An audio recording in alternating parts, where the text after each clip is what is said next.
आपका ये next chapter है direct and inverse proportion. Direct and inverse proportion में होता क्या है? If the number of articles purchased increase the total cost also increases. मतलब इसमें बेसिकली क्या होगा कि यदि आपके नंबर्स बढ़ रहे हैं परचेजिंग के या कोई भी आर्टिकल्स के, तो उसका वैल्यू भी बढ़ेगा। मतलब ये डायरेक्ट एक तरीके से इंक्रीज होते जाता है। फॉर एग्जाम्पल, यदि कोई गाड़ी 5 लीटर पेट्रोल में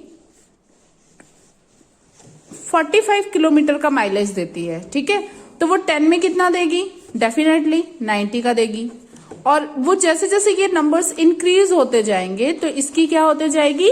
माइलेज भी चेंज होते जाएगी।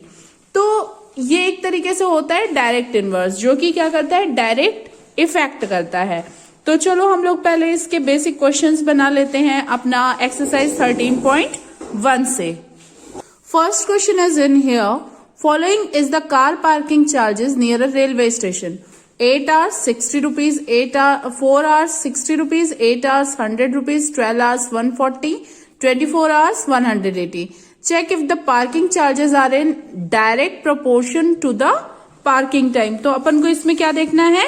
रेशियो देखना है। जैसे देखो, हम लोग जो रेशियो सॉल्व करते थे, तो फॉर एग्जाम्पल जैसे यहाँ पे दिया हुआ रहता था कि 3 में 20 बच्चे पढ़ रहे हैं, तो 6 में कितने बच्चे पढ़ेंगे? तो यहाँ पे हम उसको प्रोपोर्शन करके सॉल्व करते थे ना, तो हम इसमें नंबर्स निकालते थे। जैसे अब यहाँ पे 3/20 दिया, तो 6 में कितने होंगे? तो इसके लिए हमको क्या करना पड़ेगा? 15 ले लेते हैं, यहाँ पे 15 ले लेते हैं। तो 3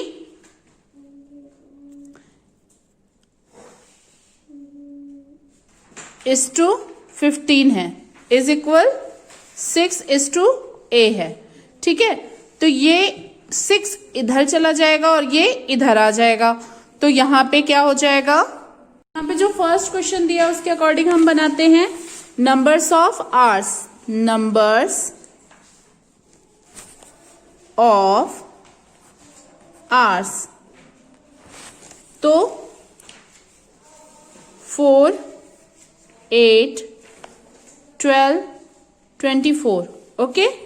and parking charges, parking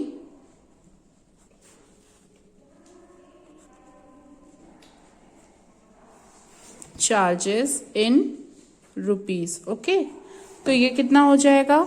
60, 100, 140 and 180, ठीक है। तो इसके अकॉर्डिंग कितना हुआ? The ratio of parking, the ratio of parking charges to the respective number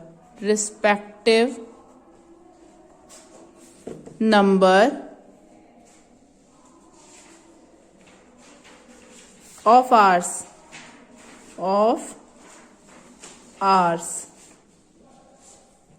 can be so 60/4 is equal 15, ठीक है।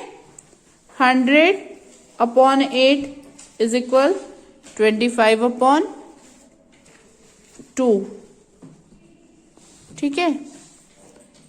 Comma 140/12 is equal 35/3, and 180/24 is equal 15/2। तो ये हो गया। अब इसमें क्या आ जाएगा? As each ratio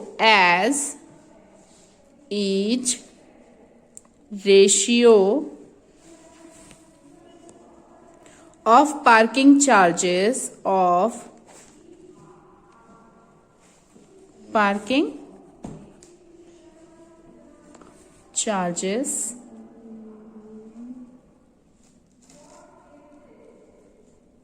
is not same, not same.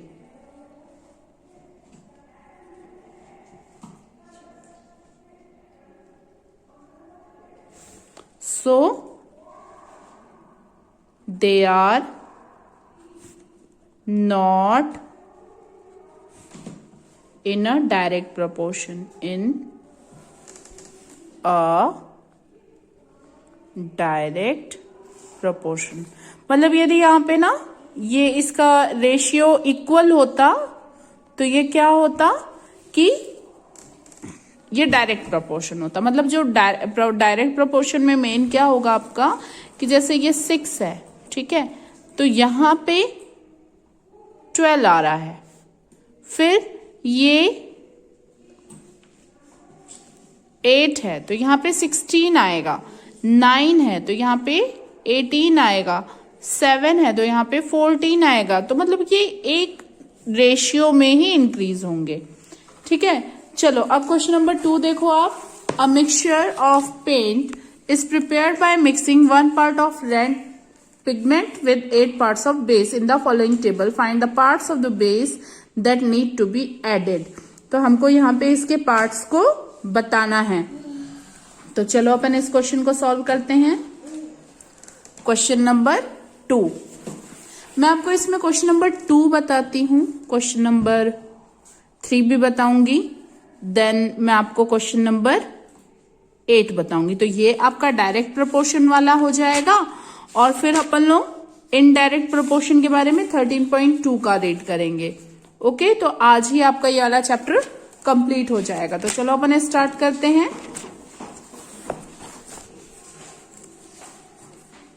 देखो सबसे पहले हम इसको क्या मान लेंगे, 1/8, ठीक है, अकॉर्डिंग टू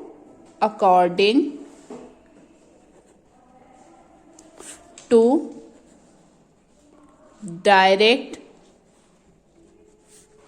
preposition, ठीक है। तो ये क्या हो जाएगा, ये पार्ट्स ऑफ बेस 8 है तो ये 1 है, ठीक है। तो क्या हो जाएगा, ये यहां पे मैं इसको x1 मान लेती हूं, ये x1, ये x2, ये वाला x3 एंड x4, ठीक है, x1, x2, x3, x4। अब इसके अकॉर्डिंग अपन बनाते हैं x1/4 इज इक्वल 8/1, ठीक है, क्योंकि ये 8/1 है, 8/1 है, तो ये x1/4 हुआ। अब इसके इक्वल में x1 आ गया, मतलब ये x1 आ गया यहां पे इक्वल 4, यहां पे मल्टीप्लाई हो गया, 8 × 4 इज इक्वल 4 8 = 32, ठीक है। Same x2/7 is equal 8/1। मैंने बेसिक अभी भी इसी को माना है ना, ये वाले को, तो 8/1 है, तो x2 इज इक्वल 8 × 7, 8 7 = 56।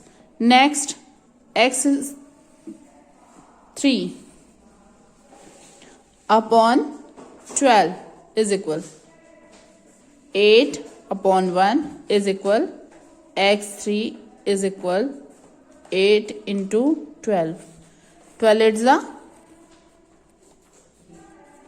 96।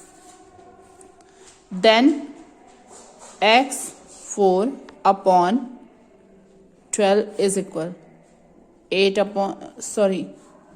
20 है ना, 20 is equal 8/1 is equal x।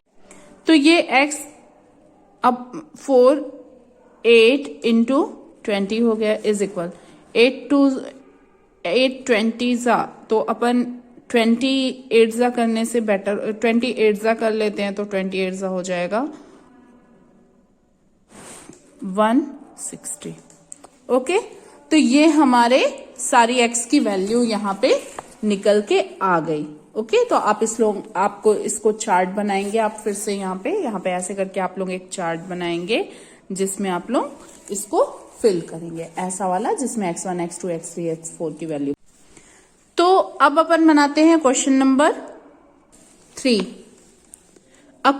In question 2 above, if one part is red pigment requires 75 ml, मतलब one part of a red pigment 75 ml of base. How much red pigment should we mix in 1800 ml of base? तो इस वाले question को ना आप लोग खुद से बनाइएगा। क्वेश्चन नंबर 3 जो है इसको मैं छोड़ देती हूँ, इसको आप लोग खुद से बनाइएगा। इसमें बेसिक जो 8 दिया हुआ है ना, इसको बस आप लोगों को 75 ले लेना है। ठीक है, 75 ले लोगे और यहाँ पे आपको 1800 लेना है। मतलब इसका जो बेस है वो यहाँ पे यदि 1800 होता है तो यहाँ पे x मान लेंगे हम लोग। ठीक है, pigment parts of red pigment की वैल्यू को हमको निकालना है। तो ये जस्ट ऑपोजिट हो जाएगा। आप लोगों को क्या करोगे, 1/75 कर दोगे और x/1800 कर दोगे। फिर 1 × 1800 मतलब उसमें वो ट्रांसफर हो जाएगा, 1 × 1800/75 आ जाएगा। तो फिर आप लोग जब 75 को डिवाइड करोगे 1800 से तो जो भी उसका आंसर आएगा वो आपका इसमें पार्ट्स ऑफ रेड पिगमेंट का आंसर आ जाएगा। ठीक है, तो आप लोग ये क्वेश्चन को खुद से सॉल्व कीजिएगा। अब मैं आपको बताती हूं question number 4। A machine in a soft drink factory fills 840 bottles in a 6 hours. How many bottles will it fill in 5 hours? तो हमको इसको सॉल्व करना है। चलो अपन बनाते हैं। अब अपन बना रहे हैं question number 4। Okay, question number 4 में let the number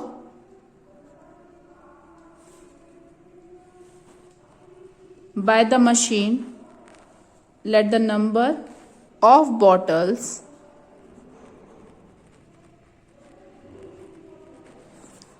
fill by the machine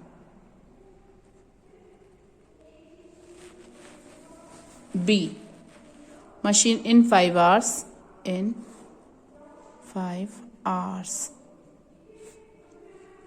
will be is equal x. Okay, तो the given information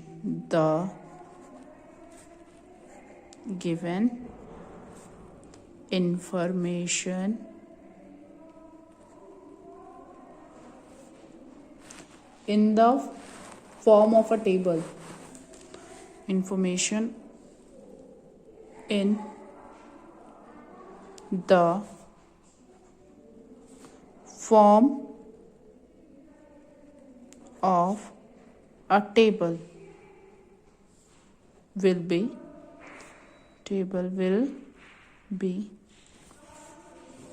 number of bottles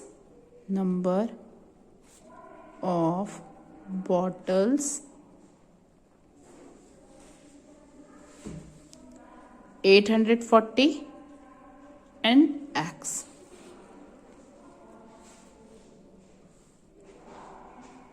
Time taken in hours 6 and 5. Okay, तो अपन इसको बनाएंगे। 860 के लिए लगा था 6 hours, x के लिए लग रहा है 5 hours। तो ये 5 इधर आ जाएगा, ये 6 इधर चला जाएगा। तो या फिर आप इसको डायरेक्ट ऐसे कर लो, 860 × 5/6। ठीक है, 6 1 जा 6, 6 1 जा 6, 840 है ना? हाँ 840 है, 840। तो 6 1 जा 6, 6 1 जा 6 एंड 6 4 जा 24 and 0 will be 0. So 140 into 5 is equal 5 zeros are 0, 5 fours are 20, carry 2, 5 ones are 5 and 2 700.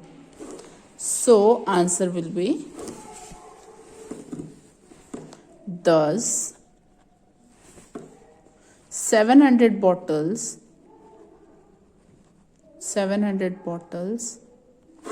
will be filled in 5 hours. In 5 hours. Okay, तो ये हो गया आपका क्वेश्चन नंबर 4.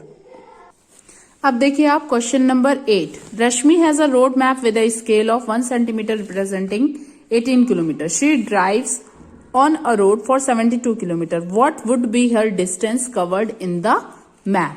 Okay, तो चलो अपन इस क्वेश्चन को बना लेते हैं. क्वेश्चन नंबर 8 को. Let the distance covered on road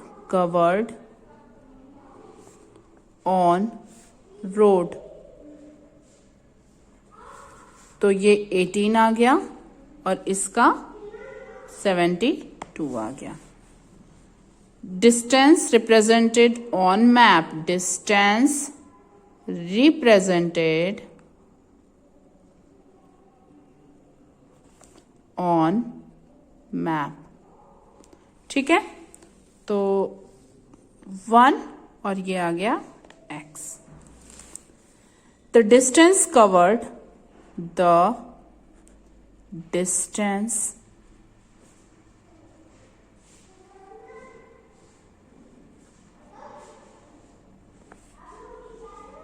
on road and represented on map. Represented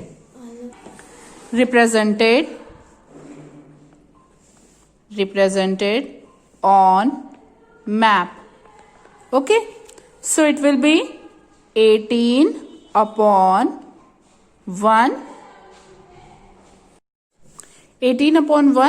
and 70 upon x. Okay, तो यहां पे ये x जो है वैसे ही हो जाएगा जैसे अभी तक अपन कर रहे थे.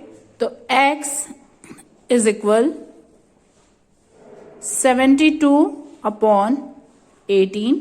18 1 जा 18, 18 4 जा 72. सो x इज इक्वल 4. तो ये आपका आ गया 4 सेंटीमीटर इसका आंसर होगा. तो लिखेंगे hence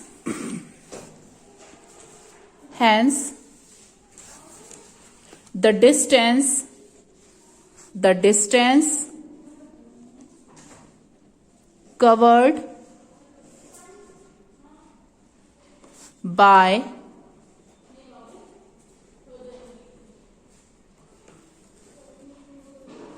distance represented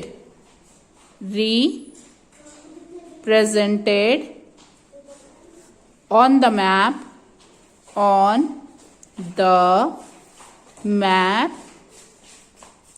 is 4 centimeter. Okay, so this is your answer. अब अपन एक्सरसाइज बनाएंगे 13.2. इसमें देखो अब पहले बोल रहा है एक्सरसाइज 13.2 में which of the following are inverse preposition. तो इसका मैं फर्स्ट क्वेश्चन जो है मैं आपको वो बता देती हूँ इनवर्स प्रपोजिशन वाला. तो देखो फर्स्ट वाले में दिया है the number of workers on a job and time of to complete the job. तो ये क्या होगा These are inverse proportion because if there are more workers then it will be take lesser time, मतलब वो जितना ज्यादा worker होगा वो उतना ज्यादा कम काम समय लगेगा। तो ये क्या है, इनवर्स प्रोपोर्शन है। और the time taken for a journey and the distance travelled by uniform, तो ये इनवर्स प्रोपोर्शन नहीं होगा क्योंकि यूनिफॉर्म की जो स्पीड है वो ट्रैवलिंग की वो ज्यादा कवर करेगा, तो ये इनवर्स प्रोपोर्शन नहीं होगा। Third, area of cultivated land and the crop harvested, ये भी इनवर्स का जो एग्जाम्पल है वो नहीं होगा क्योंकि more quantity of crop may be harvested, मतलब जितना ज्यादा कवर कर रहा है तो वो इनवर्स प्रोपोजिशन में नहीं आएगा। फिर बोल रहा है the time taken for a fix journey and the speed of the vehicle, तो ये भी इनवर्स प्रोपोजिशन में आएगा क्योंकि कंप्लीट जितना होगा वो उतना कम समय लगेगा। Question number 5, the population of a country and the area of land per person, तो this are in inverse proportion because if the population is increasing then the area of the land proportion will be decreasing accordingly, तो ये भी inverse proportion में आएगा। अब चलिए अपन start करते हैं क्वेश्चन नंबर 2। क्वेश्चन नंबर 2 देखिए, इसको आपको वैसे ही बनाना है जैसे हमने उसमें बनाया था numbers of winners, prize of each winner, तो ये उसके अकॉर्डिंग ही बनेगा। इसमें आपको एक्स की वैल्यू लेके बनाना है, तो मेरे ख्याल से ये वाला बन जाएगा। इसमें भी क्वेश्चन नंबर 3 में भी आपको एक्स की वैल्यू लेके बनाना है, ठीक है, तो वैसे ही बनेगा। 1 लाख जो इसका फर्स्ट वाला दिया है उसको बेसिक बना लोगे, 1 into 1 lakh is equal 4 into x हो जाएगा, तो वो उसमें 1 लाख में से देखो जैसे यहाँ पे 1 लाख इसका पहले बेसिक बना लेना, फिर इसके बाद 4 को डिवाइड करना तो x1 की वैल्यू आएगी, फिर 5 को डिवाइड करना तो इसकी सेकंड वाले x की वैल्यू आएगी, फिर 8 को 1 से डिवाइड करना, ऐसे करके ना मतलब ये पूरे इसकी ऐसे ही बनेंगे। ये भी वैसे ही क्वेश्चन है, क्वेश्चन नंबर 3 वाला, ये भी आप लोग बना लीजिएगा। अब क्वेश्चन नंबर 4 देखिए, क्वेश्चन नंबर 4 जो दिया है उसमें दिया हुआ है कि if a box of sweets is divided among 24 children they will get 5 sweets each, how many would each get if the numbers of children is reduced by 4, मतलब यदि हम 4 से नंबर को घटा देंगे तो ये कैसे बनेगा। तो ये भी वैसा ही है, इसमें भी कोई ज्यादा चेंजेस नहीं है, लेकिन फिर भी मैं आपको क्वेश्चन नंबर 4 बता देती हूं इसका, और क्वेश्चन नंबर 7 बता देती हूं, और क्वेश्चन नंबर 11। तो ये 3 क्वेश्चंस आपको मैं बताती हूं। चलिए स्टार्ट करते हैं। चलो सबसे पहले क्वेश्चन नंबर 4 का, नंबर्स ऑफ रिमाइनिंग children